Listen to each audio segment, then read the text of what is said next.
দীর্ঘদিন 50টি বছর কোরআনের পাখি আল্লামা দেলোয়ার হোসেন সাইদী রাহিমাহুল্লাহ কোরআনের কথা বলেছেন। সেই কোরআনের পাখি যার জন্য আমরা আজকে এই মঞ্চটা পেয়েছি, তিনি আজকে নাই, কোরআনের জন্য জীবন দিয়েছে।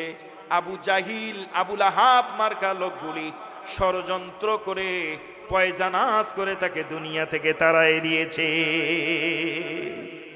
তোমরা মনে করেছ যে এক সাইদি চলে গেছে, আল্লাহ পাক লক্ষ সাইদি এই বাংলার জমিনে জন্ম দিয়েছে। সুবহানাল্লাহ। একটা কণ্ঠ স্তব্ধ করেছ, একজন আল্লামার কণ্ঠকে স্তব্ধ করেছ, দুনিয়া থেকে সরাই দিয়েছ।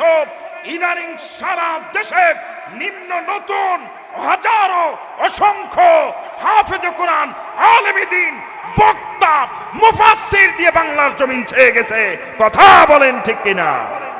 তোমরা যে কৌশল করো, আল্লাহ হচ্ছেন উত্তম কৌশলবিদ। কথা বলেন ঠিক কিনা? আল্লাহ রাব্বুল আলামিন কোরআনুল কারীমের মধ্যে বলেন, মাকারু ওয়া মাকারাল্লাহি ওয়াল্লাহু খায়রুল মাকিরিন।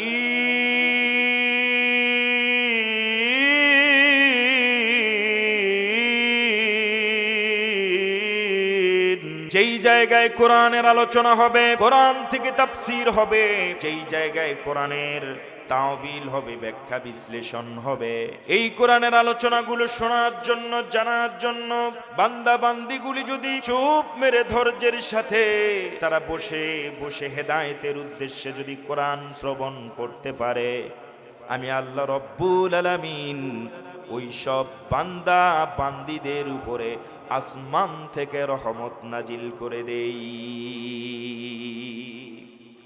আল্লাহ পাক রব্বুল আলামিন ঘোষণা করলেন, ফাইযা কুরিয়াল কুরআনু ফাসতামিউ লাহু ওয়া আনসিতু লাআল্লাকুম তুরহামুন। জোরে বলুন আল্লাহ, আরেকটু জোরে বলুন আল্লাহু আকবার। যেই জায়গায় কোরআনের আলোচনা হবে, কোরআন তেলাওয়াত করা হবে, ওই সময় বান্দা বান্দিরা বসে চুপ মেরে ধৈর্যের সাথে যদি কোরআন শ্রবণ করে, আমি আল্লাহ রব্বুল আলামিন আরশে আজিম থেকে ওই সব বান্দা বান্দিদের উপরে রহমত নাজিল করে দেই। শুধু তাই নয়, আমার রাসূল সাল্লাল্লাহু আলাইহি ওয়াসাল্লাম বললেন, ও আমার উম্মতেরা শোনো, শুধু আল্লাহর পক্ষ থেকে রহমত নাজিল হবে তা না, যেই জায়গায় কোরআনের আলোচনা হয়, আল্লাহর নবীজির সুন্নাহর কথাগুলি উচ্চারিত হয়, ওই জায়গায় আল্লাহর পক্ষ থেকে আরশে আজিম থেকে অসংখ্য অগণিত ফেরেশতাগুলিকে এই জায়গায় কোরআনের মঞ্চে পাঠিয়ে দেওয়া হয়। ফেরেশতাগুলি কোরআনের মঞ্চে চলে আসে। ওই সব ফেরেশতাগুলি কোরআনের মঞ্চের পুরুষ প্যান্ডেল, মহিলা প্যান্ডেলগুলি ঘিরে ফেলে। হাফাতুহুমুল মালাইকা, ওই সব ফেরেশতাগুলি চতুর্দিকে কোরআনের প্যান্ডেলটাকে ঘিরে ফেলে। একজন ফেরেশতার কাঁধে ভর করে আরেকজন, আরেকজন ফেরেশতার কাঁধে ভর করে আরেকজন, আরেকজন ফেরেশতার কাঁধে ভর করে আরেকজন, এমনি করে জমিন থেকে আরশে আজিম পর্যন্ত অসংখ্য অগণিত ফেরেশতাগুলি দাঁড়িয়ে যায়, এই কোরআনের মঞ্চগুলোকে ঘিরে ফেলে। যারা কোরআন শ্রবণ করে, রহমতের ফেরেশতাগুলি ওই সব বান্দা বান্দিদেরকে ঘিরে ফেলে। শুধু ঘিরে ফেলে তাই নয়, গাশিয়াতুহুমুর রাহমা, আল্লাহ পাক ওই সব রহমতের ফেরেশতাদেরকে নির্দেশ দেন, তোমরা ওই সব কোরআন শ্রবণ করনেওয়ালা বান্দা বান্দিদের উপরে রহমত নাজিল করো। আল্লাহর রাসূল বলেন, শুধু রহমত নাজিল করে ফেরেশতাগুলি ক্ষান্ত হন নাই, নাযালাত আলাইহিমুস সাকিনা, ওই সব বান্দা বান্দিদের উপরে আল্লাহর পক্ষ থেকে সাকিনা নাজিল করে দাও। এই যে আজকে আমরা কালাপানিয়া দারুল উলুম উসওয়াতুল ইসলামিয়া দাখিল মাদ্রাসার মাহফিলে উপস্থিত হয়েছি।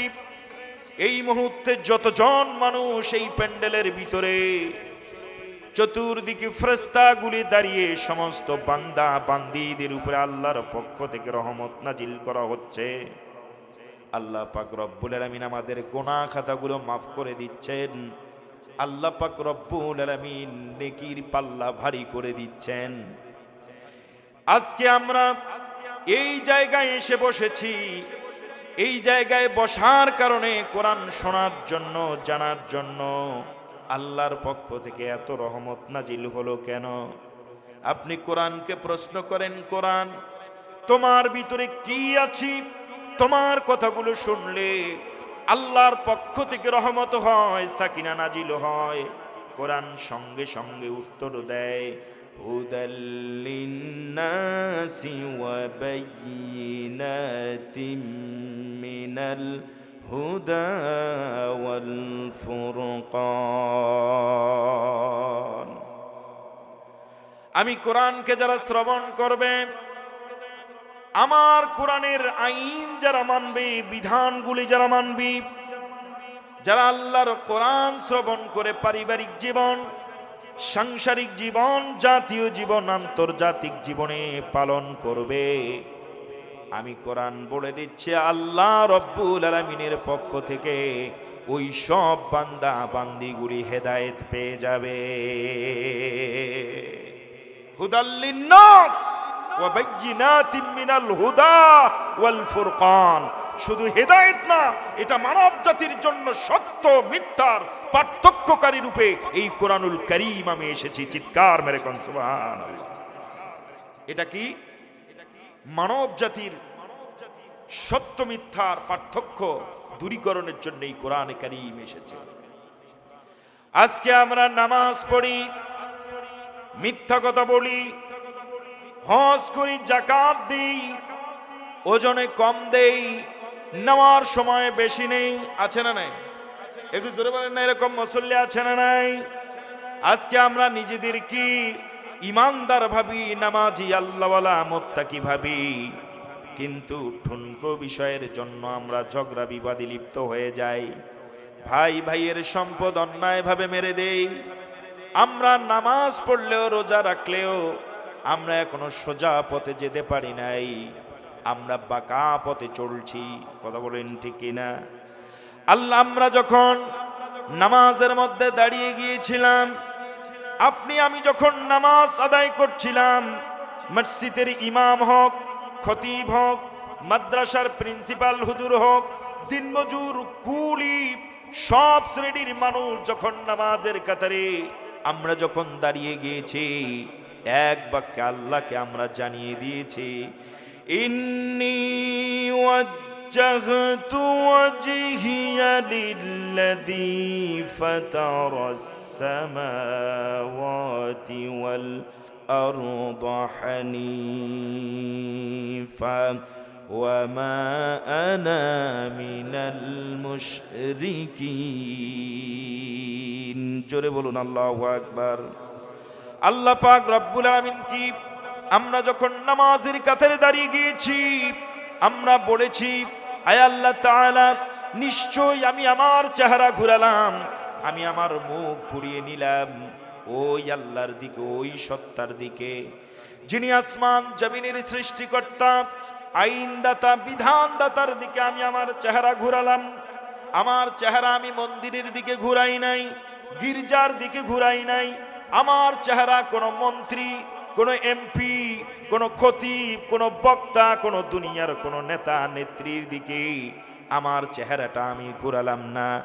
আমার চেহারা আমি একমুখী হয়ে আসমান জমিনের সৃষ্টিকর্তা, আইনদাতা আল্লাহ সুবহানাহু ওয়া তাআলার দিকে ফিরে নিয়েছি। তার মানে হলো, আপনি আমি সবাই নামাজের কাতারে স্বীকৃতি দিয়ে দিয়েছি, আল্লাহ তোমার বিধান ছাড়া অন্য কারো মানুষের তৈরি করা বিধান মানলাম না। Curl Marx, Lenin, Abraham Lincoln, মাও সেতুংয়ের আইনকে মেনে নিলাম না। আমি এই নামাজের মধ্যে স্বীকৃতি দিলাম, আসমান জমিনের সৃষ্টিকর্তা, ফাতারাস সামাওয়াতি ওয়াল আরদ, আসমান জমিনের সৃষ্টিকর্তা, আইনদাতার আইন আমি মেনে নিয়েছি, তোমাকেই রব হিসাবে মেনে নিয়েছি। ঠিক কিনা? আল্লাহকে এই কথা বলেই শুধু আমরা ক্ষান্ত হই নাই, আল্লাহকে আমরা একনিষ্ঠভাবে জানিয়ে দিয়েছি, আল্লাহ আমরা তোমার ইবাদত করি, তোমার কাছে সাহায্য চাই।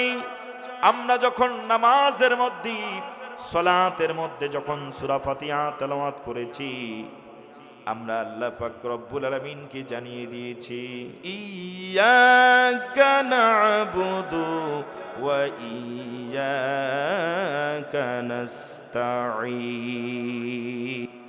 কি ইয়্যাকা না'বুদু, আমরা তো আপনারও ইবাদত করি, ওয়া ইয়্যাকা নাস্তাঈন, ও আল্লাহ আপনার কাছেই আমরা সাহায্য চাই। আল্লাহু আকবার। আজকে রিজিকের জন্য, সাহায্যের জন্য ঘুরে বেড়ান মন্ত্রী এমপির দ্বারে দ্বারে, চাকরির জন্য মন্ত্রী এমপির কাছে যান, ঘন্টার পর ঘন্টা তার অফিসের মধ্যে দাঁড়িয়ে থাকেন, মন্ত্রীর হাত পা ধরে বলেন মন্ত্রী সাহেব, আজকে আমার সন্তানের যদি চাকরিটা না হয়, কি খাবো, কেমনে চলবো, কেমনে বাঁচবো? অথচ আপনি তো আপনার রিজিকের মালিক, আপনার হায়াতের মালিক, মাউতের মালিক। নামাজের মধ্যে সূরা ফাতিহার মধ্যে আল্লাহ রব্বুল আলামিনকে ঘোষণা দিয়েছে, নামাজ পড়ার পর দুনিয়ার কোন মানুষকে যদি রিজিকের মালিক বা মালিক মনে করা হয়, নামাজ, হজ, যাকাত দেওয়ার পরেও যদি দুনিয়ার কোন মানুষের কাছে, দুনিয়ার কোন পীরের কাছে, দুনিয়ার কোন খাজা বাবা, গাজা বাবার কাছে নিজের অর্থ সম্পদ, সন্তান চাওয়া হয়, এদের ঈমানের মধ্যে এখনো সমস্যা আছে। আর জোরে বলেন ঠিক কিনা? সাহায্য চাইতে হলে আমরা চাইবো কার কাছে? আরো জোরে বলেন কার কাছে? আল্লাহর কাছে সাহায্য চাইতে হবে। দুনিয়ার কোন মানুষের কাছে সাহায্য চাওয়া যাবে না, দুনিয়ার কোন কবরের কাছে সাহায্য চাওয়া যাবে না। সূরা ফাতিহা যখন আপনি তেলাওয়াত করেন, নফল নামাজ পড়ুন আর সুন্নত নামাজ পড়ুন, বেতের পড়ুন, ওয়াজিব নামাজ পড়ুন আর ফরজ নামাজ পড়ুন, বলুন তো দেখি সূরা ফাতিহা ছাড়া নামাজ হবে? আরো জোরে বলেন, হবে নাকি? আপনি যদি আজকে মনে করেন যে আমি সূরা ফাতিহা পড়ব না, আজকের এই তারিখে আমি সূরা ফাতিহা এতদিন পড়েছি, আজকে আমি সূরা ফিলটা পড়ব, বলেন তো দেখি নামাজ হবে? আল্লাহ পাক নামাজের জন্য সূরা ফাতিহাকে খাস করে দিয়েছেন। কারণটা হলো এই সূরাটাকে উম্মুল কোরা বলা হয়, কোরআনের জননী বলা হয়। সুবহানাল্লাহ বলেন। এই কোরআনের ভিতরে, এই সূরা ফাতিহার ভিতরে বললেন, ইয়্যাকা না'বুদু ওয়া ইয়্যাকা নাস্তাঈন, তোমার ইবাদত করি, তোমার কাছে সাহায্য চাই। আজকে আমাদের সমাজে এমন কিছু মানুষ আল্লাহর ইবাদত করে, নামাজও পড়ে, পূজা মণ্ডপেও গিয়ে উলু উলু দেয়। কথা বলেন আছে না নাই? আরো জোরে বলেন আছে না নাই? যারা দায়িত্বশীল, যারা সমাজের দায়িত্ব পালন করে, রাষ্ট্রের দায়িত্ব পালন করে, এই দেশে হিন্দু, বৌদ্ধ, খ্রিস্টান সকলেই বসবাস করে, তাদের জন্য যাওয়া যাবে দায়িত্বের ক্ষেত্রে, আনুগত্যের ক্ষেত্রে নয়। কথা বলেন ঠিক কিনা? কি দায়িত্বের ক্ষেত্রে জনগণ হিসাবে, এই দেশের নাগরিক হিসাবে তাদের ওখানে যাবে, কিন্তু তাদের আনুগত্য করা যাবে। আরো যারা বলেন যাবে। দেখছেন যে 24-এর গণ অভ্যুত্থানে মন্দিরগুলোকে পাহারা দেওয়া হয়েছিল, মুসলমান ঘরের সন্তানগুলি মন্দির পাহারা দিয়েছিল। এটাই হলো ইসলামের সৌন্দর্য, এটাই হলো ইসলামের সহানুভূতি। আমার দ্বারা অন্য কোন মুসলমান ভাই তো দূরের কথা, একজন ইমানদারদের দ্বারা বেধর্মীরাও আক্রমণ হবে না, তারা নিরাপদে থাকবে। এটাই হলো ইসলাম, ঠিক কিনা? কিন্তু তা না করে দেখবেন যখন পূজা শুরু হয়ে যায়, এলাকায় যেন খুশির মাতম বয়ে যায়। কি আরো জোরে বলেন? আব্দুর রহমানের ছেলে আব্দুল খালিকের ছেলে। সবাই যায়, মেয়েরা যায়, স্ত্রী যায়, আনন্দ উপভোগ করে। পূজা মণ্ডপে গিয়ে যদি নিজেকে আনন্দ উপভোগ করেন, সেই জায়গায় আপনার ইমানের মধ্যে সমস্যা আছে। মাজারের মধ্যে যাবেন ঠিকই, সেখানে গিয়ে আপনি দোয়া করবেন, ইসালে সওয়াব করে তার জন্য রুহের মাগফিরাতের জন্য দোয়া করবেন। এটা স্বাভাবিক। আপনার মায়ের কবরে, বাবার কবরের সামনে গিয়ে আপনি গিয়ে দোয়া করবেন, তার নাজাতের জন্য দোয়া করবেন, এটা ঠিক আছে। আপনার মায়ের কবরের পাশে, বাবার কবরের পাশে দাঁড়িয়ে যদি বলেন, আম্মা আমার মা, আমার বাবা, এতদিন তো অনেক সম্পদ দিয়েছ, আমাকে আরো সম্পদ দাও, সন্তান দাও, আমাকে চাকরি দাও। আপনার মায়ের কবরের পাশে, বাবার কবরের পাশে দাঁড়ায় যেমন কোনো কিছু চাওয়া যাবে না, কোনো পীরের কবরের সামনে দাঁড়ায়াও সন্তান কিংবা কোনো রিজিক চাওয়া যাবে না। যাবে? ইয়াকা না'বুদু ওয়া ইয়াকা নাস্তাঈন। যেই আল্লাহর ইবাদত করেছেন ওই আল্লাহর কাছেই সাহায্য চাও। এই ঘোষণা কার? আরো জোরে বলেন কার? আজকে আমার দেশে এক শ্রেণীর মানুষ ভণ্ড, প্রতারক, এরা নামাজ পড়ে না, এরা অজু করে না, এদের গোসল নাই, চুল জট রেখে দিয়েছে। আছে না নাই? আরো জোরে বলেন আছে না নাই? এরা বলে খাজারে তোর দরবারেতে কেউ ফেরে না খালি হাতে। কথা বলেন ঠিক কিনা? কথা তো ঠিকই। খাজার দরবারে গেলে এখন মিলে গাজা, ঠিক কিনা? হ্যাঁ, কি মিলে? খাজা, এই আল্লাহর ওলি যিনি শুয়ে আছেন, তিনি তো কোনোদিন বলেন নাই তোমরা গাজা খাও। কথা বলেন ঠিক কিনা? এরা ওই জায়গায় নিরাপদ স্থান মনে করে গাজার জমজমাট ব্যবসা শুরু করে দিয়েছে, ঠিক কিনা? ওদের পকেট ভারী করার জন্য মান্নত করা লাগবে, তাবিজ বিক্রি করবে। এই ধরনের মুসারু, গা দিয়ে গন্ধ, জীবনে নামাজ পড়ে না, আর বলে খাজারে তোর দরবার থেকে কেউ ফিরে না খালি। কোন মুসলমান ঘরের সন্তান, কোন নামাজি, কোন ইমানদার, কোন হাজি, কোন গাজী, কোন দানশীল, কোন বড় হুজুর যদি বলে যে খাজা তোমার দরবার থেকে কেউ ফিরে না খালি হাতে, নিঃসন্দেহে তার ইমান আর ইমান থাকবে না। থাকবে? হ্যাঁ, আপনি গেছেন মাজারে, জিয়ারত করেন, আল্লাহর কাছে হাত দুখানা উত্তোলন করে বলেন, আল্লাহ তোমার মাহবুব বান্দা, তোমার ওলি, তোমার বন্ধুর মাজারি মাকবারায় কবরে আমি এসেছি, দোয়া করেছি, তার বরকতে তুমি আমার দোয়াকে কবুল করে নাও। ঠিক কিনা? আল্লাহ এই জায়গায় এসেছি, জিয়ারত করেছি, এতটুকু নেক আমলের বরকতে তুমি আমার সন্তান নাই, সন্তান দাও, রিজিক নাই, তুমি রিজিক দাও, আমার বিপদে আছি, মামলা মোকদ্দমায় আছি, বিপদ মুসিবত, বলা মুসিবত থেকে তুমি আমাকে রক্ষা করো। কথা বলেন ঠিক কিনা? আরো জোরে বলেন। আজকে তার উল্টোটা চলছে। আমরা যে সূরা ফাতিহা তেলাওয়াত করেছি নামাজের মধ্যে, 5 ওয়াক্ত নামাজে আল্লাহকে কি স্বীকৃতি দিয়েছি, আল্লাহকে কি বলেছি, আমি কিন্তু বিরোধিতা করছি না, আমি যেটা সঠিক কথা সেটা বলছি। কথা বলেন ঠিক কিনা? আরো জোরে বলেন ঠিক কিনা? ওই জায়গায় গিয়া খাজার কাছে সন্তান চাইলে শিরক হয় না, ওই জায়গায় গিয়া খাজার কাছে রিজিক চাইলে শিরক হয় না।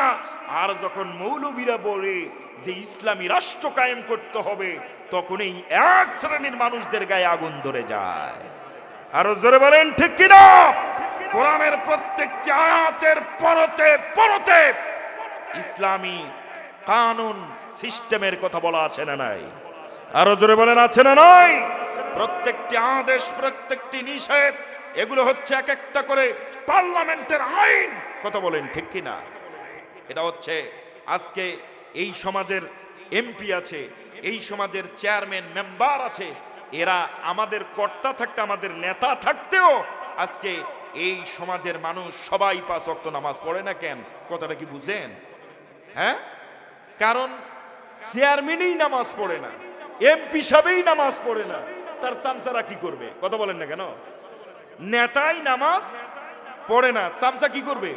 ও মদ খাবে, গাঁজা খাবে, হাউজি খেলবে, জুয়া খেলবে, এইসব অন্যায় অশ্লীল অবৈধ কার্যকলাপের মধ্যে ছুটে বেড়াবে। কথা বলেন ঠিক কিনা? ও মনে করছে নেতা যেহেতু নামাজ না পড়ে, এই সব নেতাগরি Karl Marx, Lenin, Abraham Lincoln, Mao সেতুঙ্গের আইন, মানুষের তৈরি করা আইন, এগুলো নিয়ে দুনিয়াও চলবে, আখেরাতেও মনে হয় পার হওয়া যাবে। কখনো সম্ভব নয়।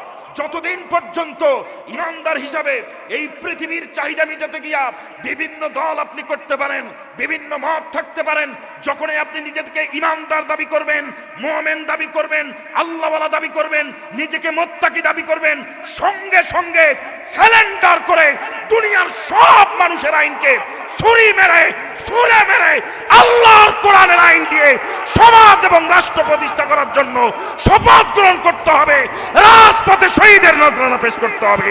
কথা বলেন ঠিক কিনা? নইলে আপনি এখনো মুসলমান হতে পারেন নাই। আপনি মানুষের আইন তৈরি করতেছেন, আপনি মানুষের তৈরি করা আইন প্রতিষ্ঠার জন্য আপনি দল করতেছেন, আর যারা কোরআনের আইন প্রতিষ্ঠা করতে চায় তাদেরকে হুমকি দিয়া, ধমকি দিয়া, এদেরকে জঙ্গি বানায়া, মৌলবাদের তোকমা দিয়া এই জাতিকে আর বোকা বানানো যাবে না। কথা বলেন ঠিক কিনা? আরো জোরে বলেন ঠিক কিনা? কোরআন যারা মানে, কোরআন যারা চায়, এই যে আজকে কালাপানিয়া দারুল উলুম উসওয়াতুল ইসলামিয়া দাখিল মাদ্রাসা, এই মাদ্রাসাটা প্রতিষ্ঠিত হয়েছে, এখানে দুনিয়ার কোনো এলেম দেওয়া হয় না, এখানে দেওয়া হয় আরশে আজিম থেকে, লৌহে মাহফুজ থেকে আসা কিতাবের জ্ঞান। কথা বলেন ঠিক কিনা? আরো জোরে বলেন ঠিক কিনা? এই জন্য শপথ নিতে হবে। আজকে আপনি নামাজ পড়ছেন, আপনি রোজা রাখছেন, আপনি হজ করছেন, আপনি যাকাত দিচ্ছেন, আপনি সব ঠিক আছে। যখন নির্বাচন আসে আপনি মনে করেন না যে আমি কথার যেটা ঘটছে সেটাই বলতেছি, কারণ আমি বড় কোনো লিডার না, আমি কোনো মানে আপনাদের কাছে ভোট চাইতেও আসি নাই। আমি বলি যে কোনো দলের মধ্যেই হোক, যদি ন্যায় ইনসাফ যদি কোনো নেতার থাকে তার পিছনে স্লোগান দিবেন, নইলে আপনারও বড় মুসিবত আছে। কথা বলেন ঠিক কিনা?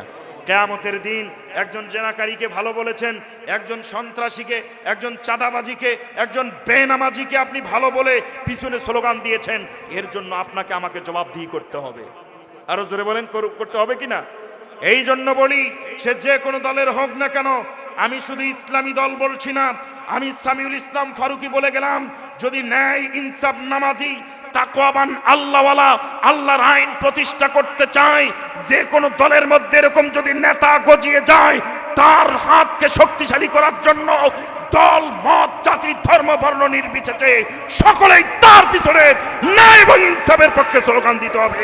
এটা আপনার আমার ইমানি দায়িত্ব। কথা বলেন ঠিক কিনা? কিন্তু কোন সুদখোর, কোন ঘুষখোর, কোন চাঁদাবাজি, কোন সন্ত্রাসী, কোন ডাকাত যারা জনগণের টাকা বিদেশে পাচার করে, এদের পিছনে আমার ভাইয়ের চরিত্র ফুলের মতো পবিত্র, এই স্লোগান দেয়া যাবে কেন? বলছি আমার কালাপানিয়ার ভাইয়েরা, আপনি মনে করতে পারেন হুজুর আপনাকে নিয়ে আসলাম ওয়াজ করার জন্য, আপনি রাজনীতি করেন। এটা রাজনীতি করার জায়গা না। রাজনীতি তো সেইটারে বলে, যদি উঠে বলতাম আমাকে অমুক মার্কায় ভোটটা দেন। কথা বলেন ঠিক কিনা? আমি ভালো মন্দ বুঝাচ্ছিলাম।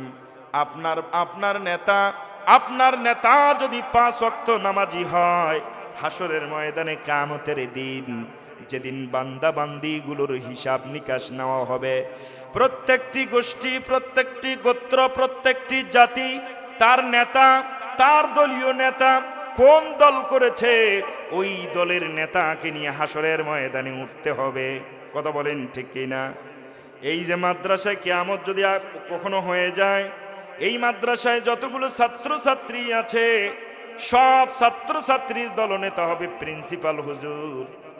উনি যাবে সবার সামনে, আল্লাহ পাক রব্বুল আলামিন বলবেন, দেখো ওই যে নেতা প্রিন্সিপাল দাঁড়িয়ে আছে, ছাত্রছাত্রীরাও দাঁড়িয়ে আছে, নেতাকে জিজ্ঞাসা করো তিনি যে শিক্ষা দিয়েছেন, কোরআনের জ্ঞান দিয়েছেন, আসলে মূলত কোরআনের জ্ঞান শিক্ষা দিয়েছেন নাকি মানুষের তৈরি করা জ্ঞান?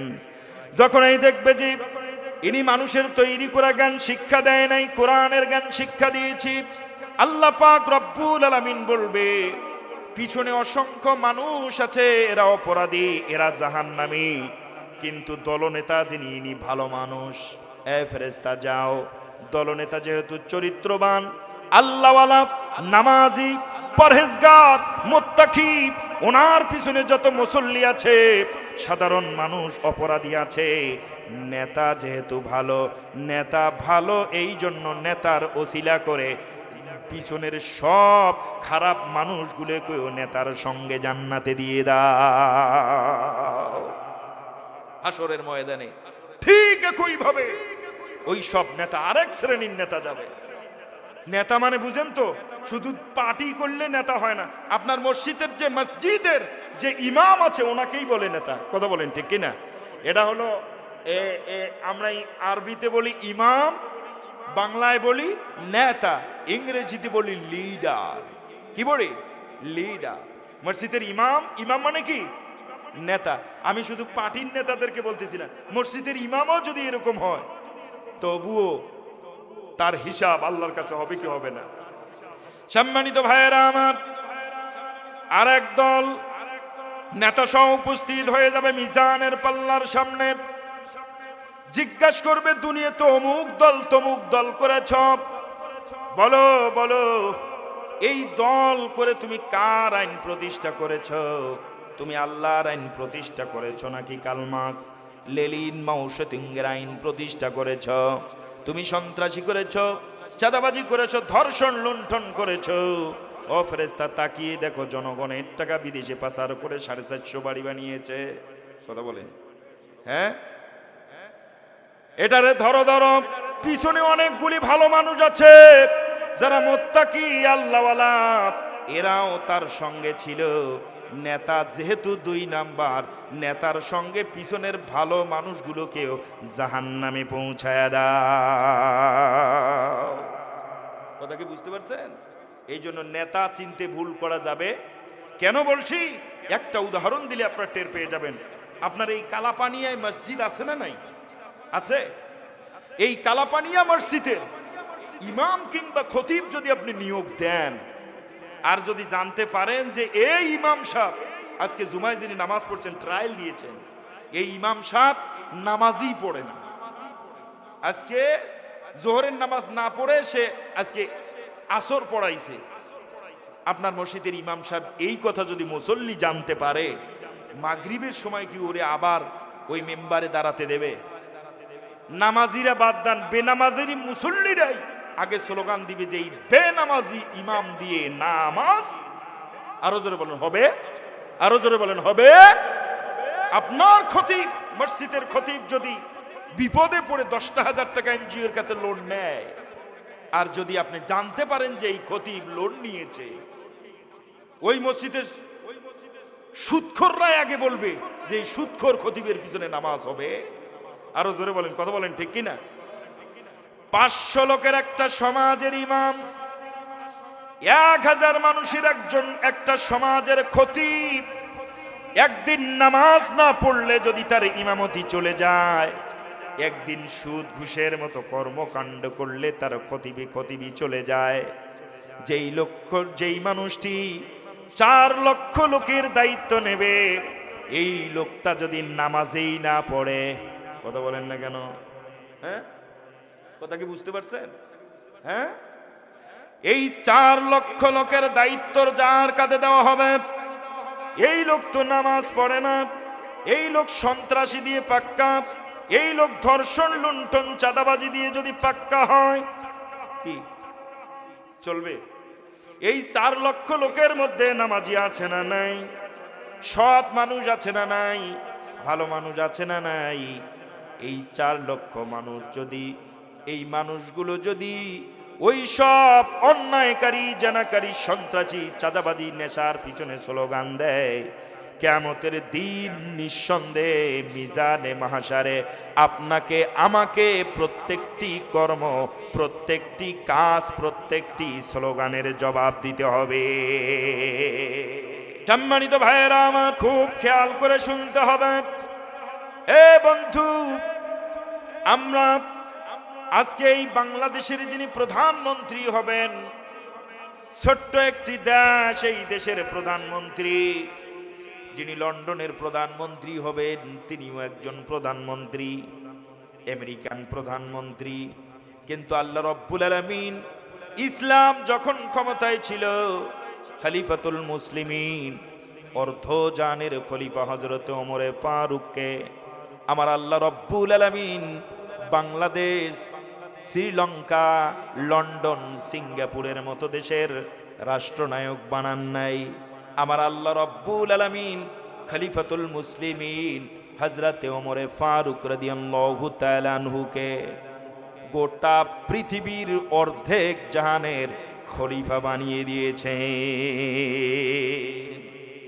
তিনি কেমন খলিফা ছিলেন? গভীর রজনীতে তিনি উঠে যেতেন, একা একা খলিফাতুল মুসলিমিন তার জনপদের মধ্যে হাঁটাচলা করতেন। কোন ঘরের মধ্যে ছোট্ট ছোট্ট বাচ্চাগুলি কান্না করে, গভীর রজনীতে গিয়ে কান্নার কারণ জিজ্ঞাসা করলেন। বেরিয়ে এলো ঘরের মধ্যে খাবার নাই। অর্ধজাহানের খলিফা খলিফাতুল মুসলিমিন দ্রুত ছুটে গিয়ে খাদ্যের বস্তা নিজের কাঁধে করে নিয়া ওই অভাবী প্রীত লোকদের ঘরে গভীর রজনীতে নিজের কাঁধে খাদ্য পৌঁছায়া দিতে। আর আমার দেশের নেতারা কি করেন? আমার দেশের গরিব মিসকিন, দিনমজুর, কুলি, কৃষক, শ্রমিক সকলের ট্যাক্সের টাকা বিদেশে পাচার করে বাড়ির মালিক হয়, গাড়ির মালিক হয়, সুইস ব্যাংক ভর্তি করে রেখে দেয়। এ বন্ধু, গত পরশুদিন পেপারে দেখলাম একজন নেতা এই বাংলাদেশ থেকে বিদেশে টাকা পাচার করে প্রায় 4 থেকে 450 বাড়ি বানিয়েছে, তাও বিদেশে। কথা বলেন না কেন? কোথায়? এরা তো জনগণের বন্ধু হতে পারে না। এই সব নেতারাই আবার দেখবেন নামের পূর্বে লেখা আছে গরিব দুঃখী খেটে খাওয়া মানুষের বন্ধু। কি কথা বলেন না কেন? এই টাইটেলটা যদি তার নামের পূর্বে এখানে না থাকে, এই পোস্টারটা যদি তার হাতে যায়, সঙ্গে সঙ্গে ছিঁড়ে ফেলে দেয়, কয় যাও নতুন করে এই পোস্টারটা, এই টাইটেলটা দিয়ে নিয়ে আসো। যেই লোকটা গরিব মানুষের টাকা বিদেশে পাচার করলো, যেই লোকটা এই দেশের কুলি দিনমজুর এদের ট্যাক্সের টাকা বিদেশে পাচার করে বাড়ি বানালো, এ তো গরিব মানুষের বন্ধু হতে পারে না, বরং সে গরিব দুঃখী খেটে খাওয়া মানুষের চরম শত্রু। ঠিক কিনা? এই জন্য কোরআনের প্রয়োজন আছে না নাই? আরো জোরে বলেন, আছে না নাই? আমরা কোরআন আল কারীমের যখন নামাজে দাঁড়িয়ে গিয়েছিলাম, নামাজের মধ্যে আল্লাহ পাক রব্বুল আলামিনকে ডেকে বলেছিলাম, ইহদিনাস সিরাতাল মুস্তাকিম সিরাতাল্লাযীনা আন'আমতা আলাইহিম গায়রিল মাগদুবি আলাইহিম ওয়ালাদ-দাল্লিন। জোরে বলুন আল্লাহু আকবার। আল্লাহ পাককে আমরা ডেকে বলছিলাম, আল্লাহ ইহদিনাস সিরাতাল মুস্তাকিম, ও আল্লাহ তুমি আমারে সরল সঠিক পথ দেখাও। আমার দিকে তাকান, নামাজের ভিতরে সূরা ফাতিহায় ইমাম, খতিব, সাধারণ মুসল্লি, এমপি দাঁড়িয়ে গেছেন, তিনিও মন্ত্রী দাঁড়িয়ে গেছেন নামাজে, তিনিও বলেছেন আল্লাহ আমাকে সরল সঠিক পথ দেখান। ওই সব পথ ভ্রষ্টদের পথে আমাকে পরিচালনা করবেন না, নিয়ামত প্রাপ্তদের পথে আমাকে পরিচালিত করুন, পথ ভ্রষ্টদের পথে আমাকে পরিচালিত করবেন না। যারা নমরুদি আইন মানে, যাদের মধ্যে নমরুদের স্বভাব আছে, ফ্রাউনের স্বভাব আছে, কার্ল মার্কস লেনিনের স্বভাব আছে, আবু লাহাব, উতবা, শাইবা, আবু জাহিলের স্বভাব যাদের আছে, ওই সমস্ত লোকদের পথে আমাকে পরিচালিত করবেন না।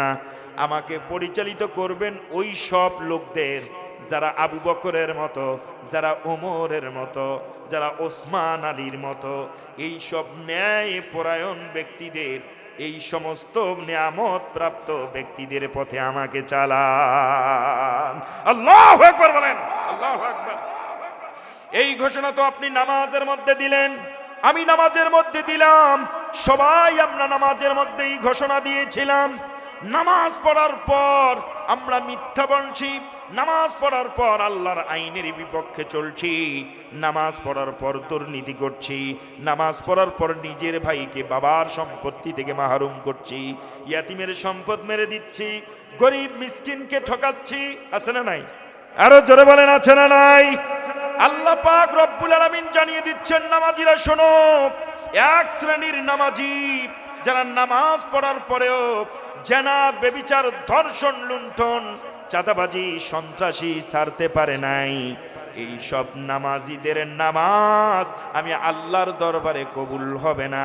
এরা নামাজ পড়ার পরেও, ওযু করার পরেও আমি আল্লাহ রব্বুল আলামিনের প্রস্তুতকৃত জাহান্নামে চলে যাবে। আল্লাহ রব্বুল আলামিন কুরআনুল কারীমের মধ্যে ঘোষণা করলেন, ফাওয়াইলুল লিল মুসাল্লিন,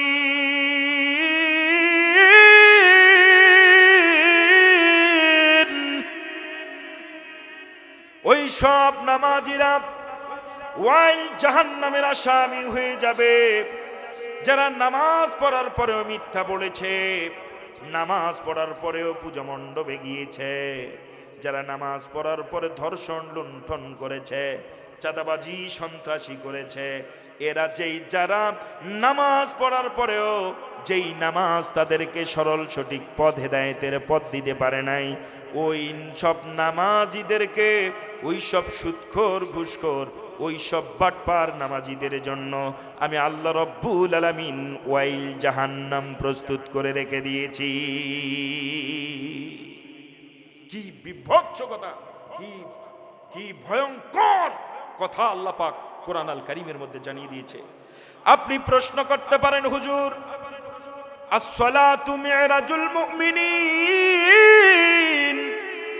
নামাজ তো মুমিনদের জন্য মেরাজ, আস-সালাতু মিফতাহুল জান্নাহ, নামাজ তো নামাজিদের জন্য জান্নাতের চাবি হলো নামাজ।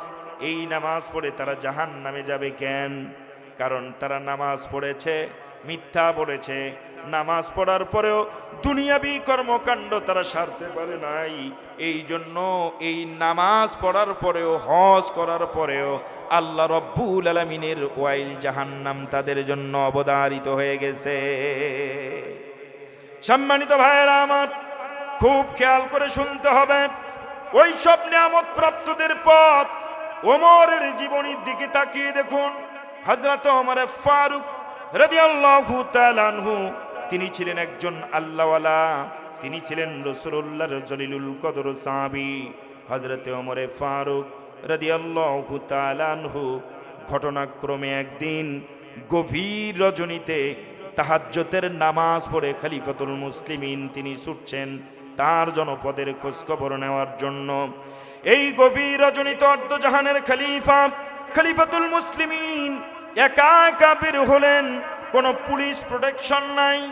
ওই খলিফার সঙ্গে, অর্ধজাহানের খলিফার সঙ্গে স্পেশাল কোনো ফোর্স নাই, স্পেশাল কোনো সিকিউরিটি গার্ড নাই। গভীর রজনীতে একা একা বেরিয়ে পড়লেন।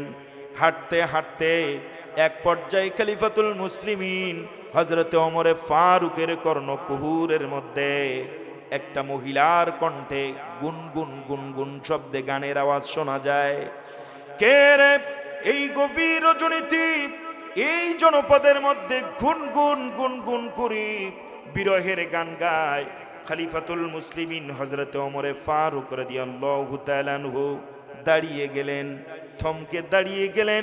কোন দিক থেকে গানের আওয়াজ আসছে নিশানা করছেন।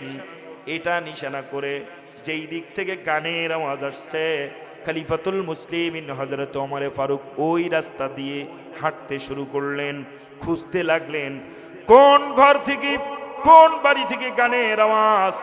খলিফা খুঁজতে খুঁজতে গভীর রজনীতে দেখতে পেলেন একটি কুঁড়ে ঘর। কুঁড়ে ঘরের ভিতরে একটি মহিলা গুনগুন গুনগুন করে বিরহের গান গায়। খলিফাতুল মুসলিমিন ঘরের দরজার সামনে দাঁড়িয়ে গেলেন। খলিফা ঘরের দরজার সামনে দাঁড়িয়ে বারবার নক করতেছেন। ভিতর থেকে মহিলা কোনো আওয়াজ দেন না, দরজাও খুলে দেন না।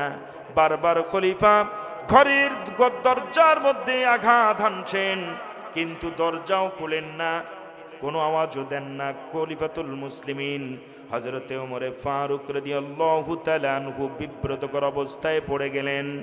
খলিফা ওই ঘরের ভিতরে ঘরের চতুর্দিকে হাঁটাহাঁটি শুরু করলেন, খুঁজতে লাগলেন কোন দিক দিয়ে এই ঘরের ভিতরে প্রবেশ করা যায়।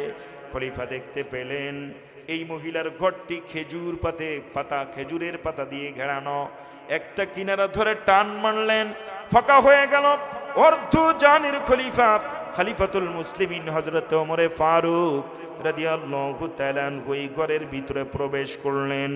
ঘরের ভিতরে প্রবেশ করে দেখতে পেলেন একটি মহিলা একটা চাদর মুড়ি দিয়ে সামনে একটা প্রদীপ জ্বালানো, দাঁড়িয়ে দাঁড়িয়ে গুনগুন গুনগুন করে বিরহের গান গায়। খলিফাতুল মুসলিমিন পিছন দিক থেকে ধমকের সুরে ডাক দিয়া বলতেছেন, এ মহিলা, তোমার এত বড় সাহস! যেই জনকে গভীর রজনীতে, যে সময় মানুষ তাহাজ্জুদের নামাজ পড়ে, এই গভীর রজনীতে কি জন্য তুমি গুনগুন গুনগুন করে বিরহের গান গাও? এ মহিলা, তুমি কি জানো না গান গাওয়ার কারণে কি শাস্তি তোমার হতে পারে, কি পানিশমেন্ট তোমার হতে পারে?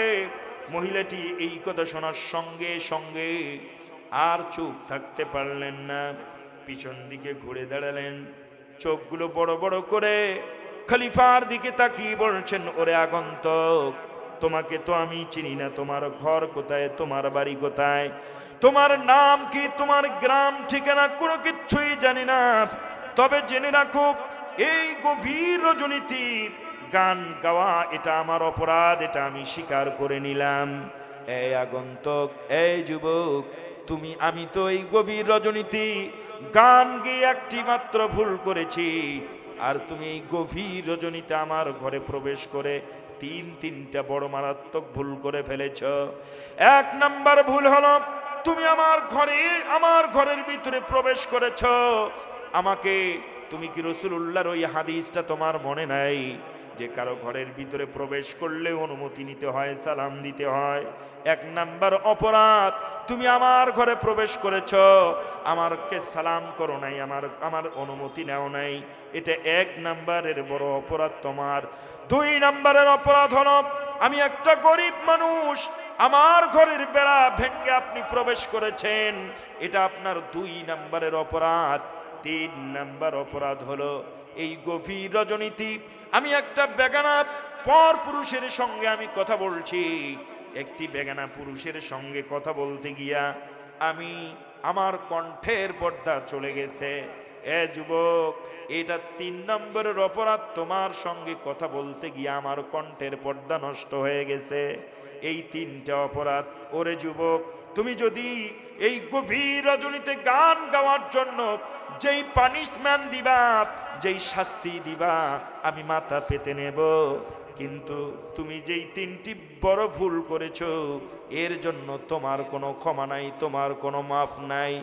আগামীকাল সূর্যোদয়ের পূর্বে এই জনপদের খলিফাতুল মুসলিমিন হযরতে ওমরে ফারুকের দরবারে তোমার নামে নালিশ করব। মহিলা তো জানে না ওমরে ফারুক কোনটা, যিনি তার সামনে দাঁড়িয়ে আছেন তিনি হচ্ছেন খলিফাতুল মুসলিমিন হযরতে ওমরে ফারুক। খলিফাকে ডেকে বলতেছেন, ওরে আগন্তুক, আগামীকাল সূর্যোদয়ের পূর্বে এই জনপদের খলিফাতুল মুসলিমিন হযরতে ওমরে ফারুকের দরবারে তোমার নামে বিচার দেব। খলিফা ডেকে বললেন, ওরে মহিলা, তুমি কি যেই লোকটার কাছে আমার নামে বিচার দিবা, তুমি কি ওমরে ফারুককে, খলিফাতুল মুসলিমিনকে তুমি কি কখনো দেখেছ নাকি? মহিলা ডেকে বলেন, ওরে আগন্তুক, আমি তো এই জনপদের খলিফাতুল মুসলিমিন হযরত ওমরে ফারুককে তো আমি কখনো দেখি নাই, তবে আমার জানা মতে ওমরে ফারুকের চাইতে ভালো মানুষ এই জমিনে, আসমান জমিনে আর একজনও নাই। আল্লাহু আকবার বলেন। খলিফাতুল মুসলিমিন হযরত ওমর ফারুক রাদিয়াল্লাহু তাআলা আনহু সঙ্গে সঙ্গে মাথাটা নিচু করে দিলেন। আল্লাহ রাব্বুল আলামিন কে ডেকে বলছেন, রব, এই গভীর রজনীতে যেই মহিলা আমাকে ভালো বলে স্বীকৃতি দেয়। আয় আল্লাহ, তুমিও আমাকে ওই মহিলার সঙ্গে তোমার দরবার থেকে, তোমার পার্লামেন্ট থেকে আমারে ভালো বলে দাও। জোরে কোন আল্লাহু আকবার। কেমন খলিফা, কেমন রাষ্ট্রনায়ক! খলিফাতুল মুসলিমিন কে যখন বলেছে, এ আগন্তুক, খলিফার চাইতে, উমরের চাইতে ভালো মানুষ আর এই জনপদে একজনও নাই। খলিফাতুল মুসলিমিন ডেকে বলতেছেন, মহিলা, আমি যতটুকু জানি, আমার জানা মতে ওমরে ফারুক লোকটি তেমন জুতের না, ভালো মানুষ না। জোরে কোন আল্লাহু আকবার। কেমন নেতা! আমার দেশের নেতার প্রশংসা করতেই থাকবেন, করতেই থাকবেন, তবুও তার বুক ভরে না। নেতা নিজেই সেখানে উপস্থিত। নেতা গভীর রজনীকে মহিলাকে ডেকে বলতেছেন, মহিলা, আমার জানা মতে ওমরে ফারুক লোকটা তেমন জুতের না, ভালো মানুষ না। মহিলার চোখটি এত বড় বড় হয়ে গেল, ধমক দিয়ে ডেকে বলতেছেন, যুবক, তোমার এত বড় সাহস! আমার জনপদের নেতার ব্যাপারে তুমি বাজে মন্তব্য করেছ, গাল মন্দ করেছ। এতক্ষণ তোমার অপরাধ ছিল 3টা, এখন অপরাধ আরেকটা বেড়ে গিয়া তোমার অপরাধ হয়ে গেছে 4টা। এ যুবক, শুনে রাখুরি, আগামীকাল সূর্যোদয়ের পূর্বে খলিফাতুল মুসলিমিন হযরতে ওমরে ফারুকের দরবারে তোমার নামে বিচার দেব। ওমরের পার্লামেন্টে তোমার বিচার হবে। হযরতে ওমরে ফারুক রাদিয়াল্লাহু তাআলা আনহু কোনো কথা বাড়ালেন না, বললেন, মহিলা, তুমি কি আমার নামে বিচার সত্যি সত্যি দিবা? মহিলা বলল, যুবক, বিচার থেকে তোমার মাপ পাওয়ার কোনো রাস্তা খোলা নাই। খলিফাতুল মুসলিমিন হযরতে ওমরে ফারুক রাদিয়াল্লাহু তাআলা আনহু ডেকে বলতেছেন, মহিলা রে, কিছুক্ষণ পূর্বে যে তুমি গুনগুন গুনগুন করে গান গাইলা, বলো তো দেখি, কি জন্য তুমি গান গেয়েছো? তুমি কি জানো না? তোমার কি জানা নাই এই গান সম্পূর্ণরূপে এই জনপদের মধ্যে নিষিদ্ধ ঘোষণা করা হয়েছে? এ মহিলা, তুমি কি জানো না? আল গিনাউ ইয়ামবুতুন নিফাকা ফিল কলব। যারা গান গায়, যারা গান শোনে, গান যারা শুনে, তাদের কলবকে, তার সিনাকে নেফাকির দিকে ঠেলে দেয়, তার দিলকে নেফাকির দিকে ঠেলে দেয়। তারপরেও তুমি কেন এই গান বাজনাই গভীর রজনীতে করছো? তাও আবার তুমি বিরহের গান গাচ্ছ। একটি মহিলা একটা পুরুষ মানুষকে পাওয়ার জন্য যেরকম বিরহের গান গায়, এই গভীর রজনীতে এই বিরহের গান কেন গাইলা বলো বলো? মহিলাটি ডেকে বললেন, ওরে আগন্তুক, এই গভীর রজনীতে যেই প্রশ্ন করেছ, যেহেতু তুমি জানতে চাচ্ছ কি জন্য আমি বিরহের গান গাচ্ছিলাম, তোমাকে জানিয়ে দেই। ডেকে বলতেছেন, আগন্তুক, আজ থেকে প্রায় 4 মাস পেরিয়ে চলল আমার বিবাহ হয়েছি। এ যুবক, আমার বিবাহের পর 3 দিন 3 রাত আমার স্বামীর সঙ্গে আমি ঘর সংসার করেছি। 3 দিন 3 রাত অতিবাহিত হওয়ার পর এই জনপদের খলিফাতুল মুসলিমিন হযরত ওমরে ফারুকের লোকজন এসে আমার স্বামীকে ধরে নিয়ে গেছে। এই জনপদের সীমান্ত প্রহরার দায়িত্বে নিয়োজিত করে রেখে দিয়েছে। আমি মহিলা মানুষ, 1 সপ্তাহ হয়ে গেল, আমার স্বামীর কোনো খোঁজ পেলাম না। 2 সপ্তাহ, মাস পেরিয়ে গেল, 2 মাস পেরিয়ে গেল, 3 মাস পেরিয়ে 4 মাসে পদার্পণ করেছে। আজও পর্যন্ত আমার বৈধ স্বামীর কোনো খোঁজ পাই নাই। আমার বৈধ স্বামী মরে গেছে নাকি বেঁচে আছে, এই জন্য গভীর রজনীতে যখন ওযু করে তাহাজ্জুদের নামাজে যখন যায় নামাজে দাঁড়িয়েছি, এমন সময় আমার দিলের মধ্যে, আমার অন্তরে আমার বৈধ স্বামীকে পাওয়ার জন্য প্রেম জাগ্রত হয়ে গেছে। আমি আমার বৈধ স্বামীকে পাওয়ার জন্য এই গভীর রজনীতে গুনগুন গুনগুন করে বিরহের গান গাচ্ছিলাম। আল্লাহু আকবার বলেন। খলিফাতুল মুসলিমিন হযরত ওমর ফারুক রাদিয়াল্লাহু তাআলা আনহু মনে মনে চিন্তা করতেছেন, এবার যদি জানতে পারে আমি খলিফা, এতক্ষণ অপরাধ ছিল 4টা, এখন অপরাধ হয়ে যাবে আমার কয়টা? একটু জোরে বলেন না, কয়টা? 5টা। খলিফা কথা না বাড়ায়া মহিলাটিকে ডাক দিয়া বলতেছেন, মহিলা শোনো, তুমি কি আমার নামে ওমরে ফারুকের দরবারে বিচার দিবা? মহিলাটা বলতেছে, আগন্তুক, ওমরে ফারুকের দরবারে তোমার নামে বিচার হবে, এতে কোনো মাফ নাই। নরম সুর করে খলিফাতুল মুসলিমিন ডেকে বলতেছেন, মহিলা, কিছুক্ষণ পূর্বে যেই স্বামীকে পাওয়ার জন্য গুনগুন গুনগুন করে বিরহের গান গাইলা, হে মহিলা, আমি যদি আগামীকাল সূর্যোদয়ের পূর্বে তোমার বৈধ স্বামীকে তোমার কাছে পৌঁছায় দিতে পারি, বলো তো তবু কি আমার নামে খলিফার কাছে বিচার দিবা? আল্লাহু আকবার। মহিলাটি একটা মুস্কি হেসে মেরে দিয়ে বললেন, খলিফারে আগন্তুক, শোনো, আগামীকাল সূর্যোদয়ের পূর্বে নয়, তোমাকে সূর্যাস্ত সন্ধ্যা পর্যন্ত সময় দিলাম। আল্লাহু আকবার বলেন, আল্লাহু আকবার।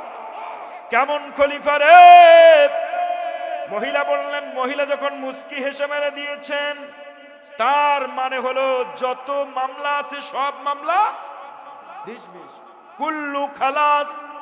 খুব খেয়াল করে শুনতে হবে। খলিফাতুল মুসলিমিন হযরতে ওমরে ফারুক রাদিয়াল্লাহু তাআলা আনহু আর কথা বাড়ালেন না, জলদি করে বাড়ির দিকে চললেন। গভীর রাত, ফজরের সময় হয়ে গেছে।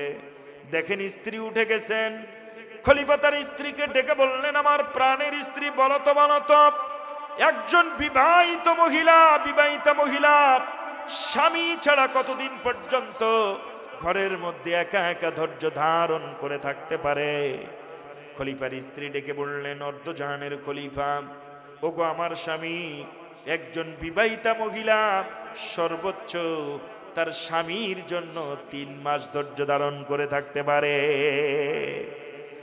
আল্লাহ পাক রব্বুল আলামিন কুরআন আল কারীমের মধ্যে জানায় দেন, ফাইন তাল্লাকতুমুহুন্না সালাসাতা কুরু, যখন কোন মহিলার স্বামী তালাক প্রাপ্ত হয়ে যাবে, মা বোনেরা, যুবক ভাইয়েরা সবাই শুনবেন, যখন কোন মহিলা তালাক প্রাপ্ত হয়ে যাবে, কোরআনের মাসালা হলো, কোরআনের আইন হলো সালাসাতা কুরু।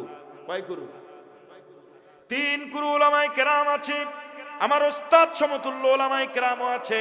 জিজ্ঞাসা করুন, মহিলার যখন স্বামী থাকবে না, কিংবা স্বামী যদি বিদেশে যায়, কিংবা স্বামী যদি চাকরিতে যায়, 3 মাসের আগেই স্বামী তার স্ত্রীর কাছে আসতে হবে। এই ঘোষণা কার? আরো জোরে বলেন, কার?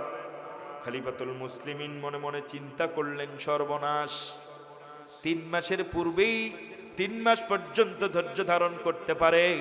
আমি তো এই অর্ধজাহানের খলিফা, এই বিষয়টা তো কখনো আমি বিবেচনা করে দেখি নাই। কিয়ামতের ময়দানে, হাসরে মাহশারের দিনে যদি আমার রাজ্যের কোন সরকারি কর্মকর্তা কর্মচারী যদি হাসরের ময়দানে আমি ওমরের নামে যদি বিচার দেয়, ওমরের জনপদে চাকরি করার কারণে স্ত্রীর হক আদায় করতে পারি নাই, আমি ওমর কি জবাব দেব? গভীর রজনীতে ফজরের নামাজ আদায় করে সঙ্গে সঙ্গে খলিফাতুল মুসলিমিন হযরত ওমর ফারুক রাদিয়াল্লাহু তাআলা আনহু সমস্ত মন্ত্রী পরিষদকে ডাক দিলেন জরুরি ভিত্তিতে। সূর্য ওঠার পূর্বেই মিটিংয়ে বসতে হবে। সমস্ত মন্ত্রী পরিষদের মন্ত্রীরা উপস্থিত হয়ে গেল, সরকারি কর্মকর্তা কর্মচারীরা উপস্থিত হয়ে গেল। খলিফাতুল মুসলিমিন হযরত ওমর ফারুক ডেকে বললেন, ওরে সরকারি কর্মকর্তা কর্মচারীরা, মন্ত্রী পরিষদের সদস্যবৃন্দ, শোনো, আমার জনপদের কোন সরকারি কর্মকর্তা কর্মচারী রাষ্ট্রের দায়িত্ব পালন করতে গিয়ে যদি স্ত্রীর হক আদায় করতে না পারে, কিয়ামতের দিন ওই স্ত্রী যদি আমাদের নামে, আমি খলিফার নামে যদি আল্লাহর পার্লামেন্টে বিচার দেয়, আমি খলিফা কেমনে জান্নাতে যাব রে? সঙ্গে সঙ্গে খলিফাতুল মুসলিমিন মন্ত্রী পরিষদের সঙ্গে কথা বলে সমস্ত মন্ত্রী পরিষদকে উপেক্ষা করে ডেকে বললেন, আমার মন্ত্রী পরিষদের সদস্যবৃন্দ, শোনো রে, আমার জনপদের সমস্ত সরকারি কর্মকর্তা কর্মচারীদের জন্য আগামী কাল থেকে 3 মাসের মধ্যেই বাধ্যতামূলক ছুটির ব্যবস্থা করে দেওয়া হলো। লিল্লাহে তাকবীর! কেমন রাষ্ট্রনায়ক! গভীর রজনীতে একজন মহিলা কেন কি জন্য বিরহের গান গায়, এই কথাটাকে রিসার্চ করতে গিয়া রাষ্ট্রের মধ্যে আইন পাশ করলো, জনগণের পালস বুঝে গেল।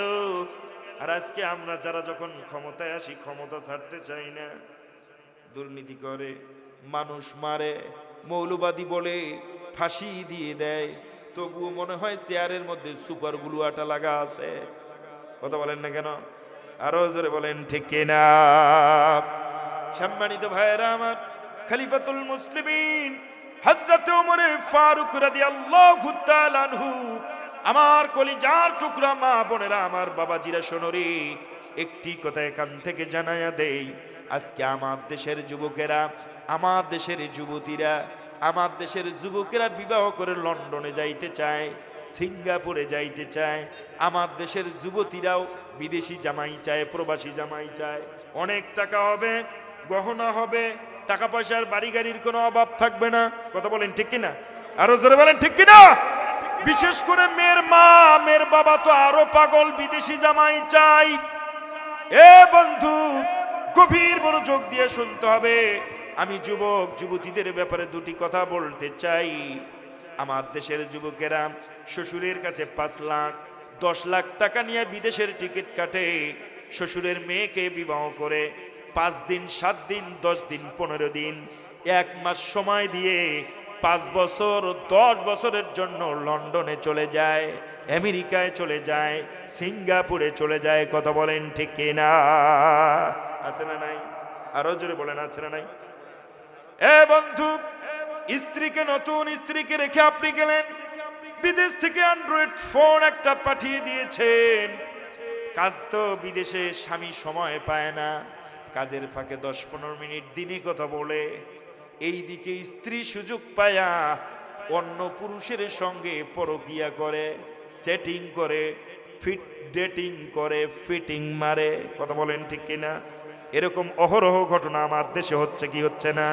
আমি কোরআনের আয়াত দিয়া বলছি, খলিফাতুল মুসলিমিন হযরত ওমর ফারুক যখন এই জানতে পারলেন একটি মহিলা স্বামী ছাড়া 3 মাসে, একটি বিবাহিতা মহিলা 3 মাসের বেশি স্বামীকে ছাড়া থাকলে জেনার মতো কর্মকাণ্ড তার দ্বারা সম্ভব আছে, পরকীয়া সম্ভব আছে, তার দ্বারা জেনা ব্যভিচার সংগঠিত হওয়ার সম্ভাবনা আছে।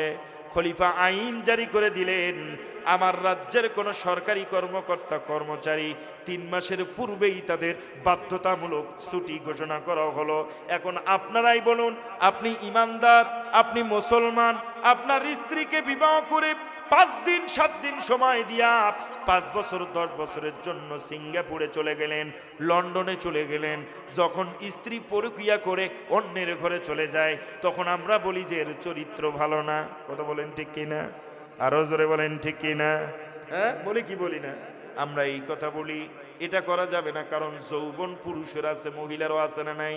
এটা আল্লাহর দেওয়া একটি কারিশমা, আল্লাহর দেয়া এটা নিয়ামত। এটাকে আপনাকে হেফাজত করতে হবে, একটা পুরুষকে হেফাজত করতে হবে। সম্মানিত ভাইয়েরা আমার, গভীর মনোযোগ দিয়ে শুনতে হবে। এ যুবক, আপনি স্ত্রীকে অ্যান্ড্রয়েড সেট কিনে দিলেন, বিদেশ থেকে ভরি ভরি গহনা তার জন্য আপনি পাঠিয়ে দিলেন, লক্ষ লক্ষ টাকা স্ত্রীর অ্যাকাউন্টে আপনি পাঠায়া দিলেন। 5 বছর কিংবা 10 বছর পর যুবক যখন বিদেশ থেকে বাংলাদেশে চলে আসে, বাড়িতে এসে দেখে বউও নাই, টাকাও নাই, গহনাও নাই। কথা বলেন ঠিক কিনা? আরো জোরে বলেন, এরকম হচ্ছে কি হচ্ছে না?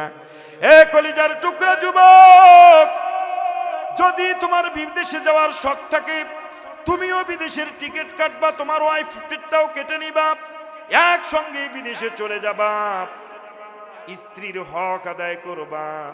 যদি সেটা করতে না পারো, এই বাংলার জমিনে রিক্সা চালাবা, অটো চালাবা, এই বাংলাদেশের জমিনে পানের দোকান দিবা, এই বাংলাদেশের জমিনে ঝালমুড়ি বিক্রি করবা, তবুও বউকে 10 বছরের জন্য বাংলাদেশে রেখে বিদেশে যাবা না। ঠিক কিনা? যাওয়া যাবে? বউয়ের হক যদি আদায় করতে না পারেন, 10 বছর আপনার যৌবনও ক্ষয় হয়ে গেল, স্ত্রীর যৌবনও শেষ হয়ে গেল, আল্লাহর কাছে কি জবাব দিবেন? কথা বলেন ঠিক কিনা? আরো জোরে বলেন ঠিক কিনা? সম্মানিত ভাইয়েরা আমার, আমি আমার মেয়ের মা বাবাদেরকে বলি, ও আমার মায়েরা, আমার বোনেরা, আপনারা বিদেশি জামাই দিকে পাগল হইয়েন না। আমার দেশের মেয়ের মায়েরা বিদেশি জামাই পাইলে বড় খুশি, কথা বলেন ঠিক কিনা? বিদেশি জামাই পাইলে বড় খুশি। জামাই মেয়েরও গহনা দেবে, আমারও গহনা দেবে, টাকা পয়সার অভাব নাই। আমি বলি মুত্তাকি, পরহেজগার, আল্লাহওয়ালা একজন 5 ওয়াক্ত নামাজি তাকওয়াবান যুবকের সঙ্গে বিবাহ দেবেন। টাকা পয়সার দরকার নাই, বাড়ি গাড়ির দরকার নাই। ওই আল্লাহওয়ালা যুবকটা যদি আপনার মেয়েকে 3 বেলার মধ্যে 2 বেলা 1 বেলা খানা দেয়, 2 বেলায় নাই, তবুও দেখবেন তাদের ঘরটা জান্নাতের টুকরায় পরিণত হয়ে যাবে। কথা বলেন ঠিক কিনা? আর যদি টাকা দিকে বাড়ি গাড়ি দিকে দিলেন, আপনার জামাই বিদেশে অন্য মেয়ের সঙ্গে ঘুরে, আপনার মেয়ে সুযোগ পেয়ে অন্য বেটার লগে পরকিয়া করে, এই দায়, পরকিয়া প্রেমের জেনার দায় কে ঘাড়ে নেবে, কে মাথায় নেবে? কথা বলেন ঠিক কিনা? পরহেজগার মুত্তাকি আল্লাহওয়ালা জামাইকে দিবেন। যারা চরিত্রবান আল্লাহওয়ালা এদেরকে দান করতে হবে। যারা পরহেজগার, মাদ্রাসার ছাত্র, আলিম, হাফিজে কোরআন, সম্মানিত ভাইয়েরা আমার, খুব খেয়াল করে শুনতে হবে। আল্লাহ পাক রব্বুল আলামিন কুরআন আল কারীমের মধ্যে জানিয়ে দিয়েছেন, ওয়া মিনান নাসি মান ইয়াশরি নাফসাহু ইবতিগা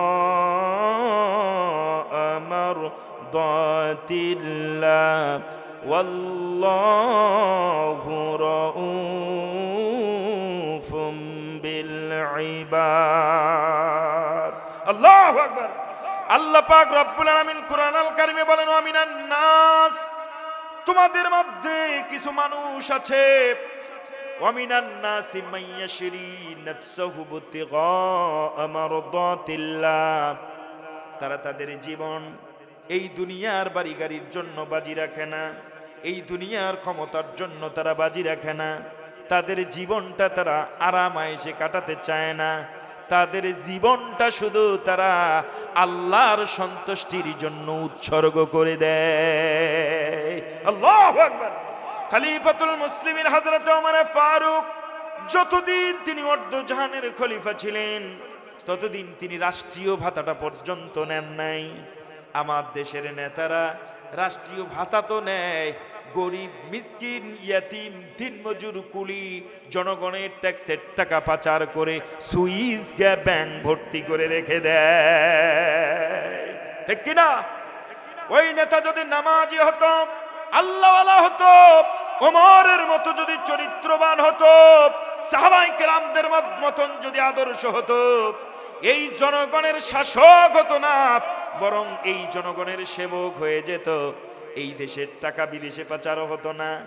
আমাদের এই বাংলাদেশের আগে 8.5 বছর আগে সিঙ্গাপুর স্বাধীন হয়েছে। আজকে সিঙ্গাপুরের মধ্যে আমরা হয়ে যাই কামলা, আর আমরা হয়ে গেছি, এটা হচ্ছে কামলার দেশ। কথা বলেন ঠিক কিনা? সিঙ্গাপুর আজকে উন্নত রাষ্ট্রে পরিণত হয়েছে। আমার দেশে যে টাকা নাই এটা ভুল কথা, আমরাও এতদিন সিঙ্গাপুরের চাইতে বড় হয়ে যেতাম। একটা এমপি, একটা মন্ত্রীর বাড়ি যদি বিদেশের মধ্যে 4 থেকে 450 থাকে, তাহলে দেশের কত টাকা সে পাচার করেছে? কথা বলেন না কেন? আরো জোরে বলেন ঠিক কিনা?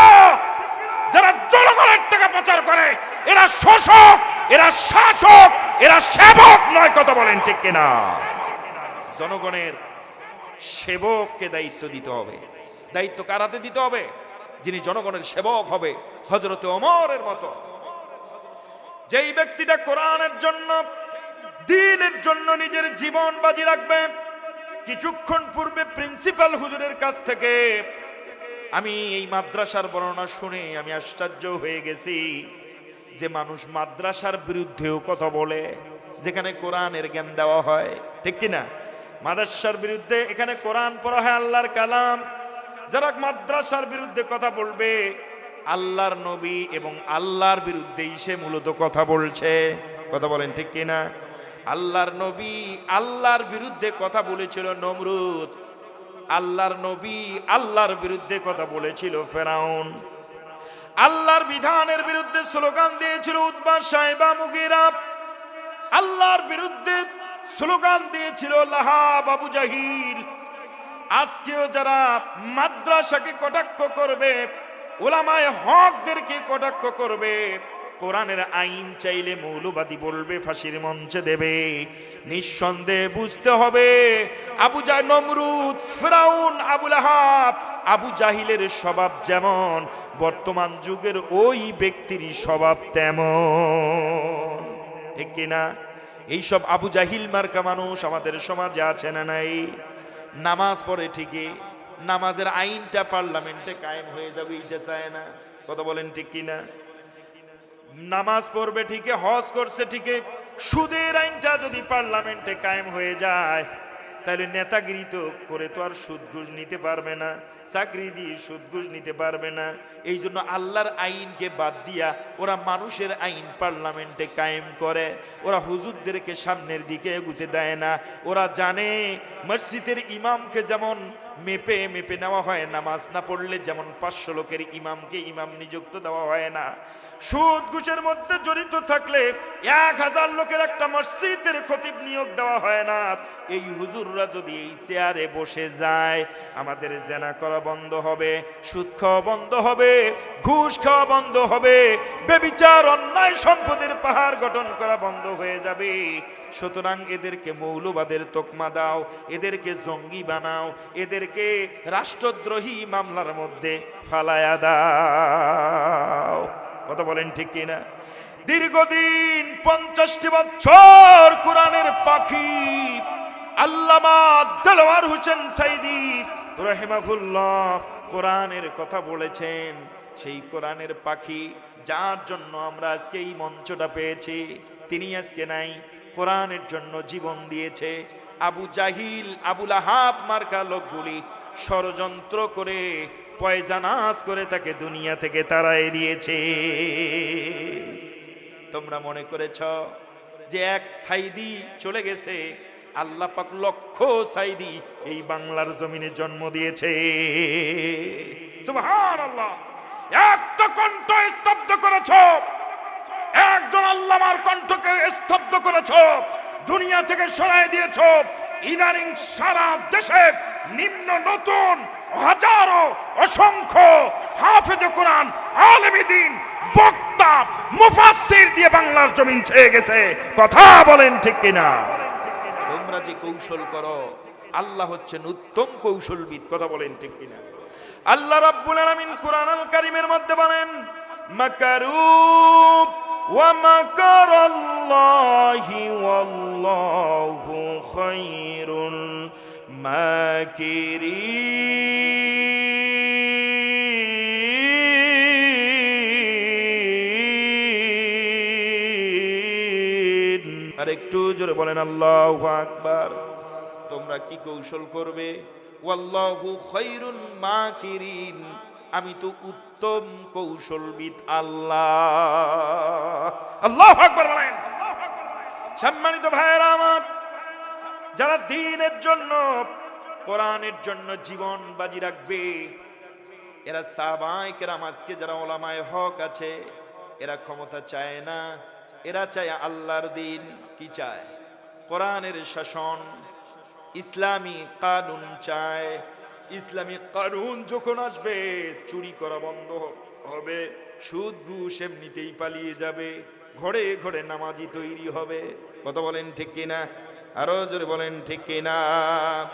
সম্মানিত ভাইয়েরা আমার, খলিফাতুল মুসলিমিনের সময় হযরতে খালিদ বিন ওয়ালিদ রাদিয়াল্লাহু তাআলা আনহু, এই সাহাবী প্রায় 250 যুদ্ধ করেছিলেন। কতশো? 250 যুদ্ধ করলেন। 250 যুদ্ধ করে জীবনের অন্তিম মুহূর্তে তিনি অসুস্থ, ঘরের মধ্যে কাতরাচ্ছেন। অর্ধজাহানের খলিফা জানতে পারলেন খালিদ বিন ওয়ালিদ অসুস্থ। দেখার জন্য, খোঁজখবর নেওয়ার জন্য, কুশল বিনিময়ের জন্য খলিফা হযরত ওমর ফারুক রাদিয়াল্লাহু তাআলা আনহু খালিদ বিন ওয়ালিদের ঘরে চলে গেলেন। চলে গিয়ে বলতেছেন, খালিদ তুমি আমাকে ক্ষমা করে দিও। এ খালিদ, তুমি যেই যুদ্ধের ময়দানে সেনাপতির দায়িত্ব নিয়ে যাও, ওই যুদ্ধেই তুমি বিজয় অর্জন করে তুমি ফিরে আসো। এ খালিদ, আমি তোমাকে চিফ অ্যান্ড জাস্টিস, প্রধান সেনাপতির পদ থেকে আমি ওমর তোমাকে সাধারণ সেনাপতি বানিয়ে দিই, বিজয় অর্জন করবি, বিজয় অর্জিত করে বাড়িতে ফিরে আসে। শিরকের মতো একটা কার্যক্রম চালু হতে লাগছিল। এজন্য তোমাকে প্রধান সেনাপতির পদ থেকে তোমাকে আমি সাধারণ সৈনিক বানিয়ে দিয়েছি।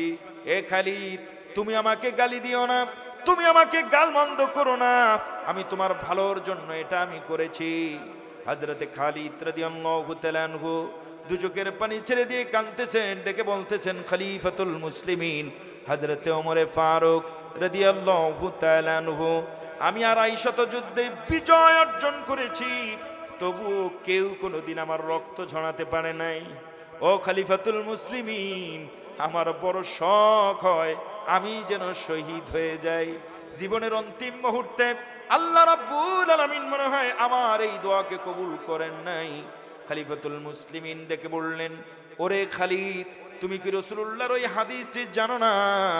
তুমি কি জানো না যে ব্যক্তি জিহাদের তা শহীদের তামান্না নিয়ে ঘরে কিংবা বাহিরে যেখানেই থাকুক না কেন, ওই অবস্থায় যদি তার মউত মালাকুল মাউত এসে যায়, আল্লাহ রাব্বুল আলামিন তাকে শহীদের মর্যাদা দান করবে। আল্লাহু আকবার। তুমি কি জানো না, ওয়ালা তাকুলু লিমান ইউকতালু ফি সাবিলিল্লাহি বাল আহইয়াউ ওয়ালাকিন লা তাশউরুন। আল্লাহু আকবার বলেন। যারা আল্লাহর পথে জীবন দেয়, যুদ্ধের ময়দানে জীবন জাগার ঘরের মধ্যে যাক, তার ভিতরে যদি জিহাদের তামান্না থাকে, শহীদি মরণের তামান্না থাকে, সে যদি ঘরের ভিতরে যদি অসুস্থতায় থাকে, তবু আমার আল্লাহ রাব্বুল আলামিন তাদেরকে শহীদের মর্যাদা দিয়ে দেয়। আমার দেশে তো হিন্দু শহীদও পাওয়া যায়। হ্যাঁ, শহীদ হেমন্ত কুমার মহত্ত আছে না নাই? আরো জোরে বলেন। জীবনে আল্লাহর আইনের পক্ষে নাই, ও মারা গেল, শহীদ হয়ে গেল। আপনি নামাজ পড়তে পারেন, রোজা রাখতে পারেন, আল্লাহর আইনের বিপক্ষে আপনি কাজ করেছিলেন, এরকম একটা সংগঠন, এরকম একটা দলে আপনি ছিলেন, কি মানুষের আইন প্রতিষ্ঠার এরকম একটা দলে ছিলেন, আপনার শহীদের মর্যাদা আপনার জুটবে না। শহীদের মর্যাদা পেতে হলে আল্লাহর কোরআনকে বাস্তবায়নের জন্য জেল, জুলুম, অত্যাচার, ধর্ষণ, লুণ্ঠন সব কিছুর ঊর্ধ্বে আপনাকে থাকতে হবে।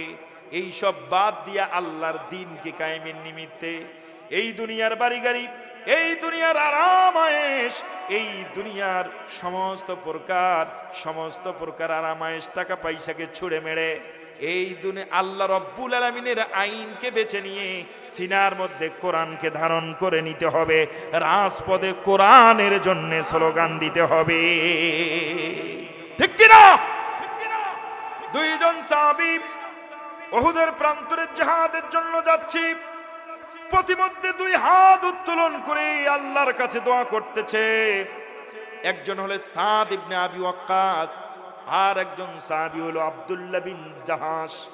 এই দুইজন সাহাবী উহুদের প্রান্তরে যাওয়ার সময় প্রতিমধ্যে দোয়া করতেছেন, আল্লাহ আমরা যেন জিহাদের ময়দান থেকে ফিরে না আসি, শহীদের মর্যাদা তুমি আমারে দান করো। এইভাবে দুইজন দোয়া করতে করতে একজনের দোয়া শেষ হয়ে গেল, কিন্তু জাহাসের দোয়া শেষ হচ্ছে না, আব্দুল্লাহ বিন জাহাসের দোয়া শেষ হচ্ছে না। লম্বা দোয়া, আসমানের দিকে হাত দুখানা উত্তোলন করে লম্বা দোয়া করতেছে, আল্লাহকে ডেকে বলতেছেন, আল্লাহ জিহাদের ময়দানে যাচ্ছি, অনেক যুদ্ধ করেছি, শহীদি তামান্না আমার দিলের মধ্যে জেগে উঠেছে, তুমি আমার হাত দুইটারে শক্ত করে দাও, পা দুটারে আমারে মজবুত করে দাও, আমি যেন জিহাদের ময়দানে অনেকগুলি কাফির মুশরিকদেরকে জাহান্নামে পাঠিয়ে দেই। বিজয় অর্জিত হওয়ার পূর্ব মুহূর্তে কোন কাফের বেঈমান মুশরিক যেন আমাকে ধরে ফেলে, আল্লাহ আমাকে ধরে ফেলে যেন আমার হাত দুটো কেটে নেয়, জীবিত অবস্থায় চোখ দুটো উঠায় নেয়, কান দুটো যেন কেটে নেয়। রব্বুল আলামিন যেদিন হাসরের ময়দানে হাসরে মাহশারে মিজানের পাল্লার সামনে যখন আপনি আমাকে জিজ্ঞাসা করবেন ফিমা যদি আনফুক ওয়া উযুনুক, এ জাহা আব্দুল্লাহ বিন জাহাস, তোমার হাত দুটো কাটা কেন, কান দুটো কাটা কেন, নাকটা কাটা কেন? তখন আমি বলবো আল্লাহ, তোমার দ্বীনের জন্য, তোমার কোরআনের জন্য, তোমার বিধান বাস্তবায়নের জন্য জিহাদের ময়দানে কাফের মুশরিকরা আমাকে আমার হাত দুটো কেটে নিয়েছে, পা দুটো কেটে নিয়েছে, আমার চোখ দুটো উঠায় নিয়েছি, কান দুটো কেটে নিয়েছি, নাকটা কেটে ফেলেছে। তুমি আমাকে শহীদের সাক্ষ্য প্রদান করে জান্নাতের মেহমান বানায়া দিবা। আল্লাহু আকবার, আল্লাহু আকবার। আজকে আমার দেশের কত শহীদ জীবনে আল্লাহর পক্ষে, আল্লাহর দ্বীনের পক্ষে নাই, স্লোগান দিল মানুষের আইনের পক্ষে, স্লোগান দিল কত বন্ধুর আদর্শ বাস্তবায়নের পক্ষে, কেউ বাবার আদর্শ, কেউ স্বামীর আদর্শ, আছে না নাই? আরো জোরে বলেন, আছে না নাই? আমাদের আদর্শ হবে কার? রাসূলের। আদর্শ হবে আমাদের কার? আইন মানব কার? আদর্শ হবে রাসূলের। আইন মানব কার? আদর্শ হবে কার? রাসূলের।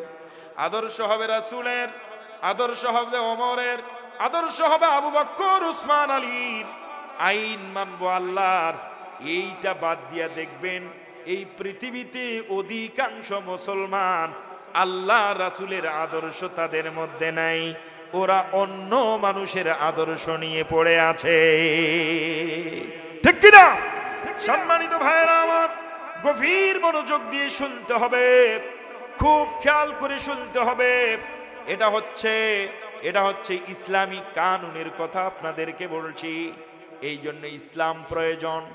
আপনার সন্তান, আপনার ছেলে সন্তান আপনাকে ভাত, খাদ্য, অন্ন, বস্ত্র, চিকিৎসা এইসব না দিয়া কখনো স্ত্রীকে নিয়ে একা একা থাকতে পারবে না। আজকে অধিকাংশ ঘরের মধ্যে সন্তান চাকরিজীবী।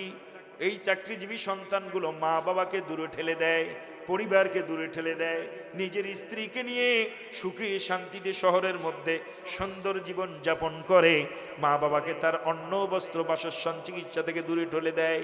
ইসলাম যদি একবার ক্ষমতায় চলে যায়, কোরআনের আইন যদি পার্লামেন্টে পাশ হয়ে যায়, এই দুনিয়ার কোন সন্তান তার পিতা মাতার দিকে ভাত, পোশাক, চিকিৎসা তো দূরের কথা, মা বাবার দিকে চোখ রাঙ্গিয়েও কথা বলতে পারবে না। কথা বলেন ঠিক কিনা? আজকে মা বাবারা নির্যাতিত, আজকের অনেক ঘরে স্ত্রীরা নির্যাতিত, আবার অনেক ঘরে স্ত্রীর দ্বারা স্বামীরা নির্যাতিত। কথা বলেন না কেন? আরো জোরে বলেন ঠিক কিনা? এটা ওয়াজ করে পুলিশ প্রশাসন দিয়া, এলাকার মেম্বার চেয়ারম্যান দিয়া, র‍্যাব দিয়া, সিটা দিয়া, কবরা দিয়া এই দেশের দুর্নীতি, এই দেশের সুদ, ঘুষ, জেনা, বেবিচার, বেনামাজি মানুষকে আপনি ঠিক করতে পারবেন না। এই দেশে যদি সৎ, ন্যায়, যোগ্য লোককে দায়িত্ব দিয়ে আল্লাহর কোরআন যদি পার্লামেন্টে আইনগুলো প্রতিষ্ঠিত হয়ে যায়, প্রতিষ্ঠিত হতে দেরি আমার দেশ থেকে জেনা, বেবিচার, চোর, গুন্ডা, বদমাশ পালাতে দেরি হবে না। কথা বলেন ঠিক কিনা? সম্মানিত ভাইয়েরা আমার, গভীর মনোযোগ দিয়ে শুনতে হবে। আমার ভাইয়েরা খুব খেয়াল করে শুনতে হবে, মা বোনেরা খেয়াল করতে শুনতে হবে। আমি বলছিলাম আপনাদেরকে হযরতে ওমরে ফারুকের যুগের ঘটনা। কথা বলেন, মনে আছে নাকি?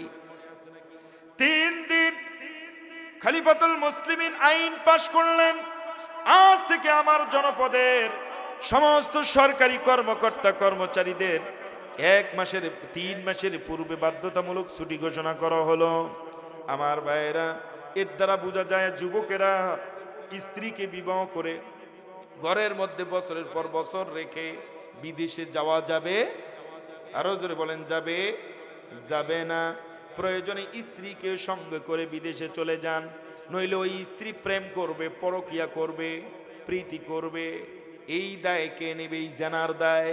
এই জেনার দায় স্বামী স্ত্রী দুজনেই জাহান্নামে ভুগবে। কথা বলেন ঠিক কিনা? এই জন্য শুধু টাকার দিকে দেখবেন না, নিজের জীবন যৌবনটাকেও ভাবতে হবে, সামাজিক দিকটাও মেকআপ করতে হবে। সম্মানিত ভাইয়েরা আমার, বেশি টাকাওয়ালা জামাইয়ের প্রয়োজন নাই। খুব খুব খেয়াল করে শুনতে হবে। আল্লাহর নবী বিশ্ব নবী মুহাম্মদুর রাসূলুল্লাহ সাল্লাল্লাহু আলাইহি ওয়াসাল্লাম মসজিদে নববীতে বসা। এমন সময় একজন সাহাবী বিশ্ব নবীকে সেটাকে বলছেন, ইয়া রাসূলুল্লাহ, ইয়া হাবিবাল্লাহ সাল্লাল্লাহু আলাইহি ওয়াসাল্লাম, এই মদিনার জমিনে সবচাইতে ধনাঢ্যশালী সাহাবী আমি। খেজুর বাগানের অভাব নাই, টাকা পয়সার অভাব নাই, বাড়ি গাড়ির অভাব নাই। ইয়া রাসূলুল্লাহ, আপনার কন্যা ফাতিমারে আমি বিবাহ করতে চাই। রাসূল মাথা উঠালেন না। আরেকজন সাহাবী এসে বিশ্ব নবীকে ডেকে বলছেন, ইয়া রাসূলুল্লাহ, আমার এই মদিনার জমিনে 200-এরও বেশি খেজুর বাগান আছে, দিরহাম আছে, টাকা পয়সা আছে। ইয়া রাসূলুল্লাহ, আমি আপনার কন্যা ফাতিমারে বিবাহ করতে চাই। মা বোনেরা, মেয়ের মায়েরা, মেয়ের ছেলের বাবারা গভীর মনোযোগ দিয়ে শুনতে হবে। এই কথা বলার সঙ্গে সঙ্গে রাসূল গ্রহণ করলেন না। সমস্ত সাহাবী অস্থির হয়ে গেল। মদিনার সবচাইতে ধনাঢ্যশালী সাহাবীগুলি এক এক করে রাসূলুল্লাহর মেয়ের বিবাহের জন্য প্রস্তাব নিয়ে গেলেন। রাসূল রাজি হচ্ছেন না। কেমন জামাই তিনি চান। সমস্ত সাহাবী তাকিয়ে দেখেন, মাত্র একজন সাহাবী এখনো প্রস্তাব দেয় নাই।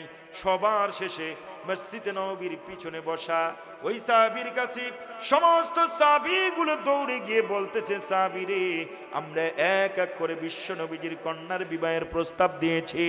এই মদিনার ধনাঢ্যশালী সমস্ত সাহাবীগুলি প্রস্তাব দিয়েছে, রাসূল মেনে নেন নাই। আমাদের মন বলছে, তুমি যদি আল্লাহর নবীজির মেয়ে ফাতিমার বিবাহের জন্য যদি আল্লাহর নবীজির কাছে প্রস্তাব নিয়ে যাও, নিঃসন্দেহে তোমার প্রস্তাব রাসূলুল্লাহর কাছে গ্রান্টেড হয়ে যাবে। সাহাবীর নাম হযরতে আলী। আলী ডাক দেয়া বলতেছেন, আমার সাহাবী ভাই, যেখানে এই মদিনার সবচাইতে ধনাঢ্যশালী সাহাবীগুলি এক এক করে বিশ্ব নবীজির কাছে বিবাহের প্রস্তাব দিয়েছে, রাসূলের কাছে গ্রান্টেড হয় নাই, সেখানে আমি তো এই মদিনার জমিনে আমার 100 টাক জমিও নাই, চাকরিও নাই, খেজুর বাগানও নাই, যেই বাড়িটার মধ্যে থাকি সেই বাড়িটাও তেমন না। তোমরা যেখানে ফেল মেরেছ, আমার মতো মানুষকে, কথার কথা, আমার মতো ভাদাইম্মা কি, যেই যুবকটার চাকরি বাকরি কোনো কিছুই নেই, এর কি বলে ভাদাইম্মা। কিন্তু সাহাবীদের ক্ষেত্রে এই শব্দটা বেমানান ব্যবহার করা যাবে। আল্লাহর নবীর সাহাবী হযরতে আলী রাদিয়াল্লাহু তাআলা আনহু বলতেছেন, আমার একজন বেকার যুবক আমাকে কি দেখে রাসূল তার কন্যাকে দেবে, পারবো না আমি। সমস্ত সাহাবীগুলি হযরতে আলী রাদিয়াল্লাহু তাআলা আনহুকে জোর করে বিশ্ব নবীজির কাছে পাঠিয়ে দিলেন। হযরতে আলী থরথর করে কাঁপছেন, রাসূলুল্লাহর সামনে দণ্ডায়মান, কোনো কথা বলছেন না। রাসূলও কোনো কথা বলছেন না। কিছুক্ষণ পর রাসূল মাথা উঁচু করে তাকিয়ে দেখেন আলী দাঁড়ানো। রাসূল জিজ্ঞাসা করলেন, আলী, কি জন্য তুমি দাঁড়ানো? তুমি কি কোনো কিছু বলতে চাও নাকি? হযরতে আলী একটু চালাক মানুষ, একটু পাশ কেটে বললেন, ইয়া রাসূলুল্লাহ, আপনার কন্যা ফাতিমা তিনি তো যৌবনে পদার্পণ করেছেন। ইয়া রাসূলুল্লাহ, আপনি কি আপনার কন্যা ফাতিমার বিবাহ দিবেন না? রাসূল আশ্চর্য হয়ে গেলেন। হযরতে আলী ফাতিমার বিবাহ নিয়ে কেন টেনশন করে? এতদিন তো ফাতিমার বিবাহের ব্যাপারে কোনো কিছু বলেন নাই। রাসূল ডেকে বললেন, আলী, আমার কন্যা ফাতিমার ব্যাপারে বিবাহের জন্য তোমার এত টেনশন কেন? আলী, বলো বলো, তোমার মতলব কি? তুমি কি আমার কন্যা ফাতিমারে বিবাহ করতে চাও নাকি? হযরত আলী রাদিয়াল্লাহু তাআলা আনহু কৌশল করে ডেকে বললেন, ইয়া রাসূলুল্লাহ সাল্লাল্লাহু আলাইহি ওয়াসাল্লাম, রাহমাতাল লিল আলামিন নবীজি যদি আমার মতো আলীর কাছে তার কন্যাকে উঠায়া দেয়, আমি আলীর পক্ষ থেকে কোনো আপত্তি নাই। وَمَا أَرْسَلْنَاكَ إِلَّا رَحْمَةً لِلْعَالَمِينَ।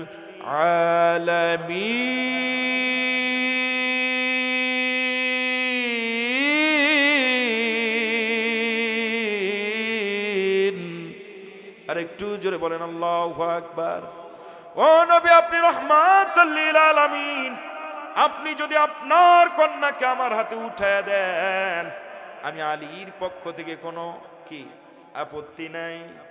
রসুল ডেকে বললেন, আলী রে, এতদিনে আমার মেয়ের জন্য উপযুক্ত জামাই খুঁজে পেয়েছি। আল্লাহু আকবার।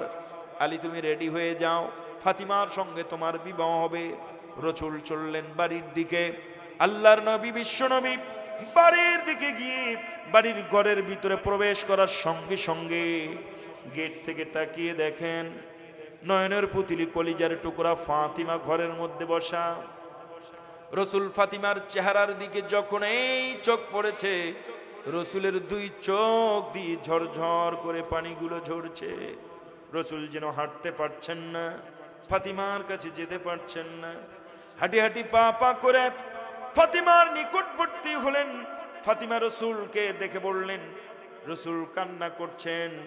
ফাতিমা কান্নার কারণ জিজ্ঞাসা করলেন, ওগো বাবা, বাহিরে গিয়েছিলেন কাফের মুশরিক বেঈমানেরা, আপনাকে অসম্মানজনক কথা বলেছে বুঝি, এই জন্য আপনি কান্না করছেন।